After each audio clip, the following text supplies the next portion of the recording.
Ever felt, a bit lost when looking at a wine list? Like there's this whole secret language happening. Oh, absolutely. Mhm. Terms like tannins, terroir, even volatile acidity.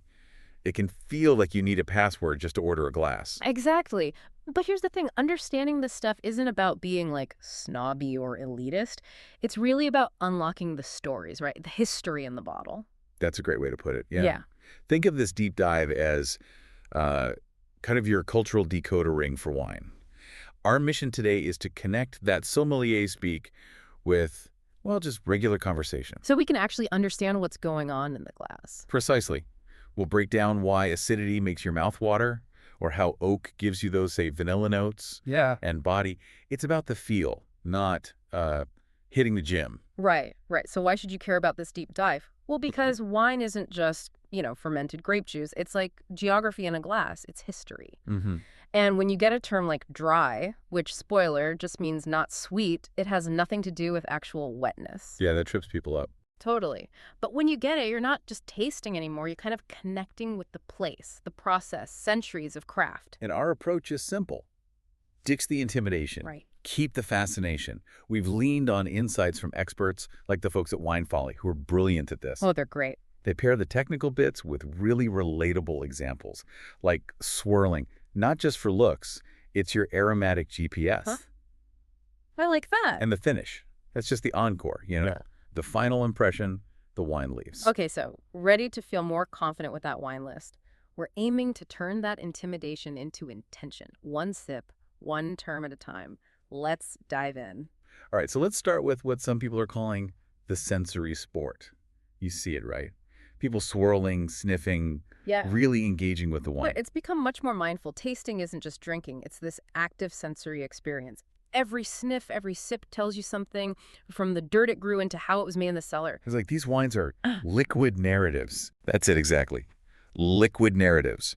That big burst of black cherry in a California cab, that's basically concentrated Napa sunshine in grape form. Okay. Or those little herbal notes, maybe like a whisper from the lavender fields in Provence, finding its way into your glass.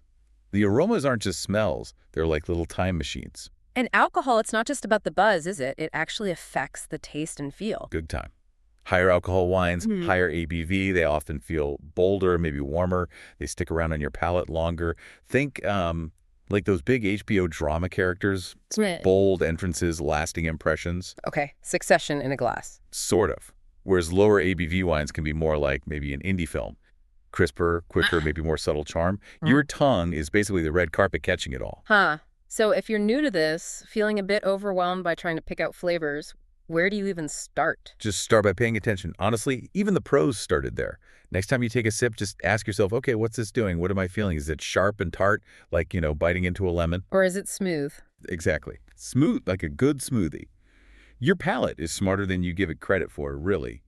It just needs you to listen and maybe find the words. That's encouraging. And there are so many grapes out there. Yeah. Over 1,300 varieties. It's credible, isn't it?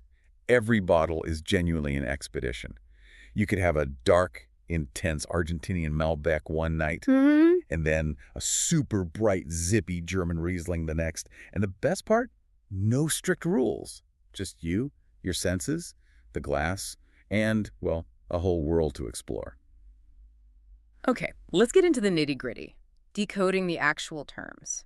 Because knowing the language isn't about flashcards, it's about turning a simple gulp into, well, a bit of a revelation. Like having a Rosetta Stone for wine. Exactly like that. It helps you translate what you're sensing into something you can understand and talk about. So professionals talk about the attack. What's that? Just the first impression. Yep, that initial splash of flavor right when the wine hits your tongue. Boom, that's the attack. And the nose. That's obviously the smell. The But pure and blacks. it's more complex. Oh, yeah. Think of your nose like a super smart algorithm sorting aromas. Is it citrusy? More like berries. Or maybe something earthy, like wet stones. Okay. Then the mouth starts telling the story. Let's talk tannins. Everyone hears about tannins. Right, tannins. They're basically these compounds, mostly from grape skins, seeds, stems. Oak barrels, too. They give you that drying, sort of puckering feeling in your mouth. Like strong tea. Exactly like strong black tea. Or maybe biting into an unripe fruit.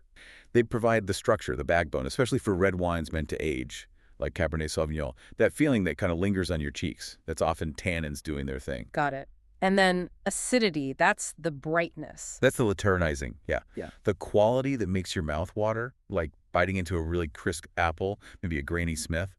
Acidity is crucial for freshness, keeps the wine feeling lively, not flabby. So wines with lower pH, like a German Riesling, have more of that electric feel. Precisely.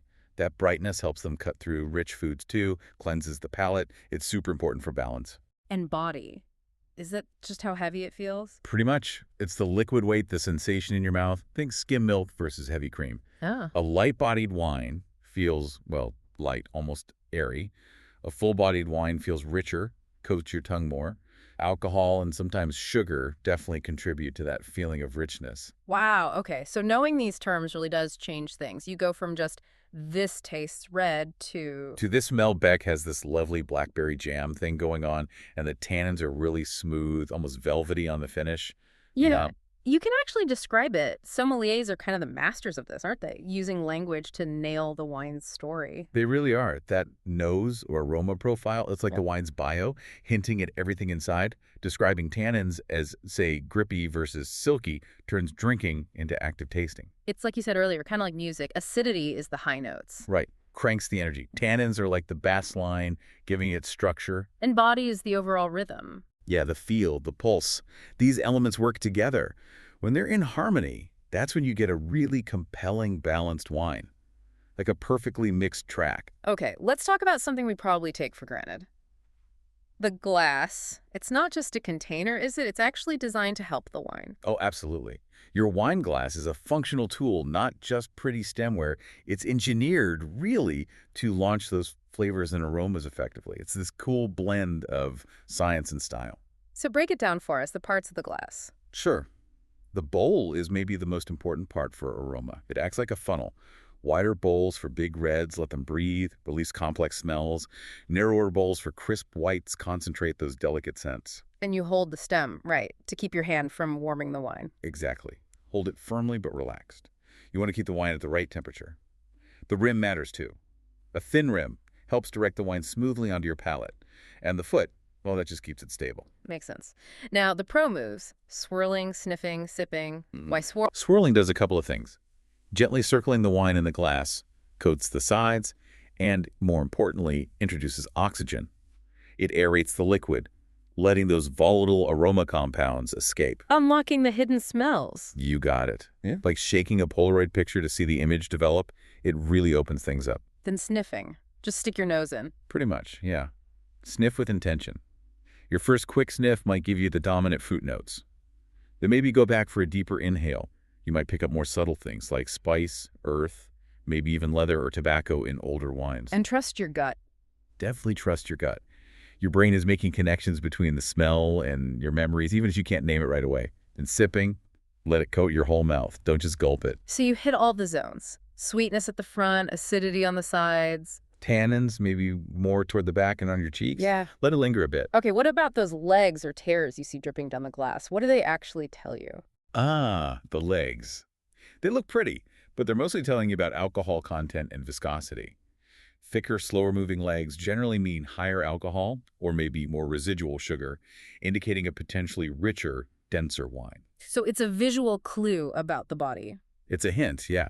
Not the whole story, but a clue. And decanting. When should you actually do that? Is it just for fancy old wines? Not necessarily. Decanting is basically just pouring the wine into another container, usually a wider one, before serving. It does two main things. Aerates the wine and separates it from any sediment. So aeration helps young wines? Especially young, tannic reds. It helps soften those tannins, makes the flavors open up, become more expressive, like letting something breathe. And for older wines, it's great for leaving any gritty sediment behind in the bottle. Okay, let's zoom out a bit beyond just the bottle and the glass and talk about terroir. This word comes up a lot. What is it, really? Terroir is, well, it's fundamental. Think of it as the wine's environmental DNA. It's everything in nature that affects the grapes, the soil, the climate, the slope of the land, the amount of sun. So it's not just dirt. Not just dirt, though soil is huge. It's the entire ecosystem of the vineyard.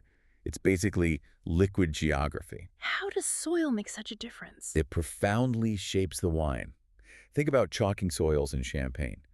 They contribute to that characteristic lightness, that minerality. Right. Compare that to, say, the gravel soils in parts of Bordeaux, which are known for good drainage and heat retention, often leading to more structured, powerful wines. Those regional designations, like AOC in France or AVA in the US, they're essentially saying, this place is unique, and the wine reflects that. It's a kind of guarantee of origin. And climate. Hot versus cool. Massive impact. Uh. Cool climates like Burgundy or Oregon tend to give you wines that are leaner, maybe more elegant, with higher acidity and delicate fruit. Okay. Warm climates like Napa or parts of Australia generally produce bolder, riper, fuller-bodied wines. Lots of sunshine means riper grapes. Even the steeper slopes often mean better drainage, which can stress the vine just enough to concentrate flavors. Terroir isn't just poetry, it's the science of place influencing taste. So the location is literally like a fingerprint on the wine. Absolutely. That slightly ashy mineral tang you might find in an Erotico from Santorini, that's the volcanic soil talking directly to your palate. Yeah. It's Mother Nature's signature. Wild. Okay, what about what happens after the groups are picked? The winemaking itself. Right, the human element. Winemaking is this amazing biochemical process. Fermentation is the star of the show, obviously. That's where yeast... The little microbes? Yeah, tiny fungi. They eat the sugar in the grape juice and convert it into alcohol and CO2. But they also create hundreds of other compounds, including esters, which give us many of the fruity and floral aromas we love, like pear in Chardonnay or that banana note in some Beaujolais. Okay, and maceration, what's that involve? Maceration is basically contact. It's when the grape juice hangs out with the skin, seeds, and sometimes stems. Think of it like steeping tea. Ah, extracting color and flavor. Exactly. Especially color and tannins for red wines. The longer the maceration, generally the deeper the color and the more robust the tannins. That's why a Cabernet Sauvignon is so much darker and more structured than a rosé, which has very minimal skin contact. And choices here make a big difference, right? Like using native yeasts versus commercial ones. Huge difference. Some winemakers prefer wild or native yeasts that are naturally present on the grapes, or in the winery that's often part of the minimal intervention or natural wine philosophy. It can lead to more complex, sometimes unpredictable, funky flavors. Kind of like a live jam session. Yeah, maybe. Whereas others use carefully selected commercial yeast strains to ensure a consistent, predictable fermentation and flavor profile. More like using a click track in the studio. Speaking of natural wine, that term gets thrown around a lot too. What defines it? It's a bit of a spectrum, but generally natural wine emphasizes minimal intervention. Think farming, often organic or biodynamic. Hand harvesting, using only native yeasts for fermentation, adding very little or zero sulfur dioxide, and often bottling without filtering or fining. So often looks hazy, tastes different. Often, yeah. They can be hazy, maybe a bit fizzy sometimes, like pet nats. And the flavors can be, well, wilder, more savory, earthy, sometimes tart or funky notes alongside the fruit. Think unfiltered, raw, a bit punk rock compared to polished conventional wines. Proponents feel it's the purest expression of the grape in place. And organic wine, how is that different? Organic wine focuses primarily on the farming. It means the grapes are grown without synthetic pesticides, herbicides, fungicides, or fertilizers. The vineyard itself must be certified organic. It's about sustainable agriculture. But the winemaking can still be more conventional. It can be, yes. While many organic winemakers also practice minimal intervention in the cellar, the organic label itself guarantees the farming practices, not necessarily the winemaking ones, though rules about additives like sulfur are often stricter too.